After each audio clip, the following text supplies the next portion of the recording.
حضرت عیسیٰ گزر رہے تھے نا ایک دفعہ دریا کے کنڈے کنڈے جائے تو دیکھا یوحنا، جس کو آپ یوحنا کہتے ہو اور اس کو انگریزی میں جان کہتے، جان دی بیپٹسٹ کہتے، وہ دریا کے کنارے مچھلیاں پکڑ رہے تھے۔ حضرت عیسیٰ نے کہا آؤ تمہیں میں انسان پکڑنے کا طریقہ بتاؤں، تو یوحنا ان کے ساتھ ساتھ چل پڑے۔ چلتے ہوئے حضرت عیسیٰ کی نگاہ پڑی تو دیکھا یوحنا کے پلے ایک پوٹلی سی بندھی ہوئی ہے، تو پوچھا یوحنا یہ کیا ہے؟ فرمایا یا نبی اللہ 2 روٹیاں ہیں۔ پوچھا 2 روٹیاں کیوں؟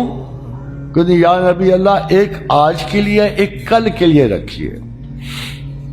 حضرت عیسیٰ نے کہا واہ یوحنا واہ، تم نے تو ہمیں توکل میں پرندوں سے بھی نیچے گرا دیا، کسی پرندے کے گھونسلے میں بھی 2 وقت کی روٹی دیکھی، تو ایک کو تقسیم کر اور ایک ساتھ رکھ لے، بس اتنا آسرا کافی ہے۔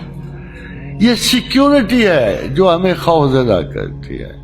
ہمیں خدا پہ اعتبار ہو تو ہم دوسرے دن کا نہ رکھیں نا، ہمیں تو 1 سال کا چاہیے، بعض لوگ 1 سینچری کے لیے اکٹھا کر، روٹی اللہ کے ذمے، پانی اللہ کے ذمے، آپ کی درستگی ہے کار اللہ کے ذمے، جاب اللہ کے ذمے نہیں، شادی بیاہ اللہ کے، اور تم آپ کے ذمے کیا ہے؟ میں تو اکثر خواتین کو یہ کہتا ہوں کہ تم وہ کام پکڑ لیتے ہو جو اللہ کے کرنے کے ہیں، تو پریشانی تو تمہیں ہونی ہے بھائی، وہ کام تو چھوڑ دو نا جو اللہ نے کرنے ہیں۔ اللہ نے رزق دینا ہے تو تم اس کی فکر چھوڑ دو، اللہ نے تمہارا قیام و طعام اور آنے اور جانے کا بندوبست کرنا ہے تو چھوڑ دو نا وہ فکر۔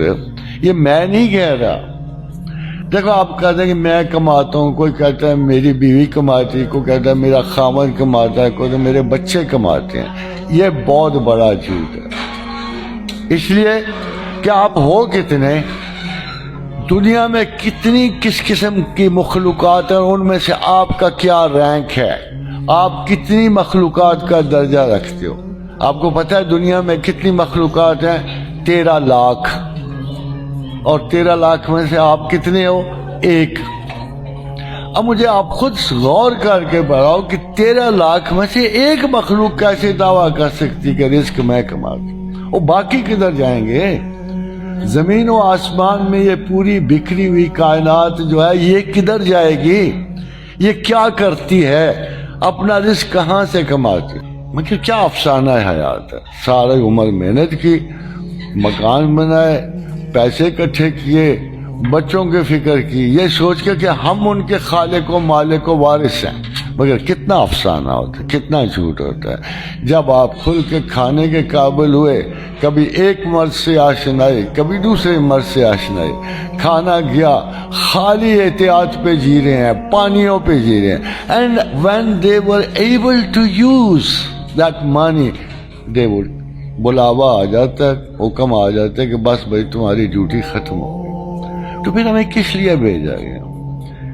یہی امید اور خوف کا باعث ہوتی ہے۔ What are we supposed to do؟ آپ 14 میل اوپر چلے جاؤ نا تو آپ کا یہ بدن کسی کام کا نہیں۔ یہ زمین ہے، اس زمین کے آثار محدود ہیں، یہ اتنی کھلی نہیں ہے کہ آپ کو صدیوں تک پال سکے۔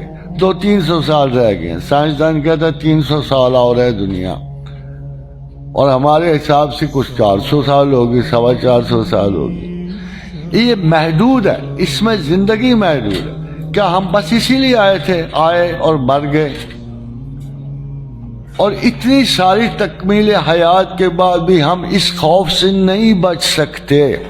اب امید دیکھو، ساری دنیا میں ڈھونڈ مارو، سارے فلسفے ڈھونڈ مارو، سارے دانشور ڈھونڈ مارو، تمہیں کوئی زندگی کا وعدہ نہیں دیتا ہے کوئی اور ہستی تمہیں زندگی کا وعدہ دیتی ہے؟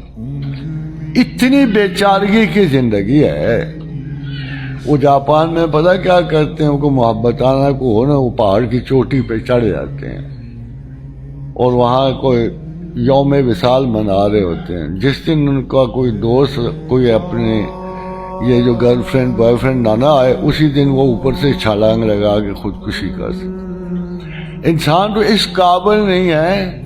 ہائیسٹ ڈیتھ ریٹ ہے جاپان کا ان ہلکی ہلکی مایوسیوں کی وجہ سے۔